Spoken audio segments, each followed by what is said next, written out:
Assalamualaikum warahmatullahi wabarakatuh. Perkenalkan, nama saya Dimas Pratama Putra dengan NIM 19010601. Saya berasal dari Prodi Farmasi A 2019. Di video ini saya akan menjelaskan tentang semangat Pancasila dalam menghadapi COVID-19.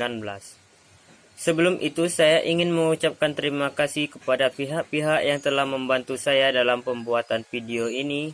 Dan tidak lupa juga saya ucapkan terima kasih kepada Ibu Dwita Lestari yang telah berkenan menyaksikan video ini. Baiklah, langsung saya mulai saja.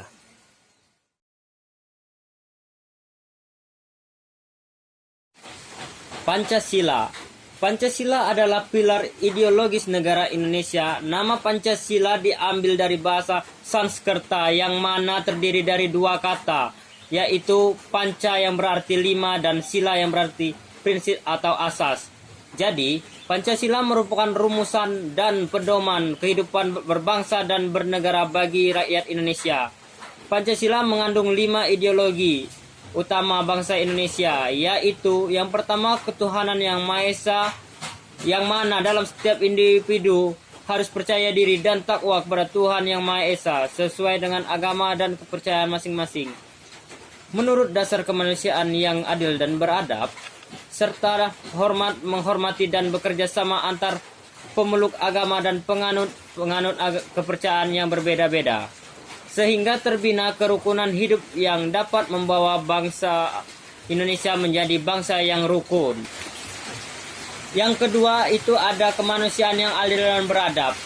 Nilai-nilai yang harus dimiliki dan tertanam di setiap diri individu, seperti mengakui persamaan derajat, persamaan hak, dan persamaan kewajiban antara sesama manusia, saling mencintai sesama manusia, mengembangkan sikap tanggung rasa.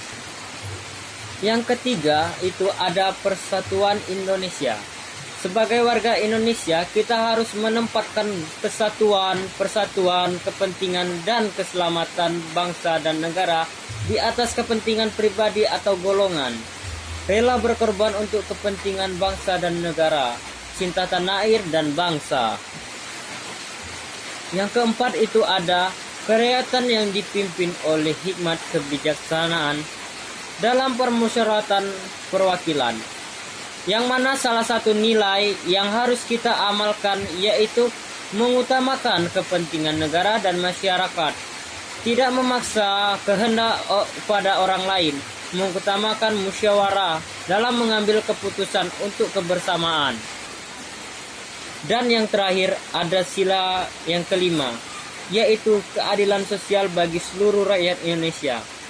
Nilai yang terkandung dalam sila ini yaitu seperti mengembangkan perbuatan-perbuatan yang luhur yang mencerminkan sikap dan suasana kekeluargaan dan gotong royong.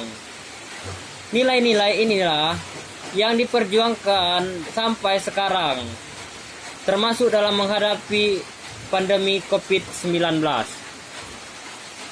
Bisa saya katakan, Pancasila dengan nilai-nilai keagamaan, kemanusiaan, persatuan, permusyawaratan, dan keadilan sosial telah terbukti mampu menjadi landasan hidup bangsa Indonesia. Kini, di tengah pandemi virus corona atau COVID-19, nilai-nilai Pancasila ini diyakini bisa menjadi modal besar dalam melawan penyebaran virus yang mematikan ini. Pancasila menjadi modal bagi bangsa ini untuk mengatasi pandemi COVID-19. Kita bisa melihat gerakan gotong royong di semua lapisan bangsa. Ini membuktikan bahwa jiwa dan roh Pancasila telah diaplikasikan dalam cara berpikir, bertindak, berelasi anak bangsa, dan mewujudkan nilai kemanusiaan dan solidaritas. Nilai kemanusiaan dan semangat gotong royong ini harus terus dipupuk dan digalakkan, tidak hanya dalam melawan COVID-19, tetapi dalam melawan berbagai bencana lainnya. Tanpa adanya gotong royong, Indonesia mungkin saja sudah bangkrut. Bahkan Ibu Menteri Keuangan dengan jujur mengatakan gotong royong mampu membantu yang kurang mampu dan sebagainya, sehingga bangsa ini mampu bertahan menghadapi COVID-19 ini. Dengan semangat gotong royong ini, masyarakat bisa saling membantu satu sama lain dalam menghadapi pandemi ini. Masyarakat yang mampu membantu mereka yang ekonomi lemah, bahkan ini terjadi tanpa imbauan dari pemerintah. Gotong royong adalah roh bangsa ini. Tanpa diperintah pun masyarakat langsung melakukannya. Semangat ini harus terus digelorakan. Tidak hanya saat pandemi corona, tetapi nanti kalau wabah ini sudah berakhir. Untuk mengatasi penyebaran COVID-19, pemerintah perlu menerapkan teknologi seperti yang ada di Korea maupun di India, yang memantau warga dengan menggunakan teknologi dalam upaya penerapan physical distancing agar penyebaran COVID-19 tidak meluas. Pemerintah bisa membuat aplikasi sendiri seperti yang ada di Korea atau di India untuk mengatur dan mengawasi orang-orang agar mematuhi protokol kesehatan seperti physical distancing. Hal ini bisa saja diterapkan bagi yang ingin berbelanja ke pasar maupun keluar rumah agar mereka bisa memberi jarak antara satu dan lainnya. Atau bisa juga untuk mengawasi ODP agar tidak keluar rumah.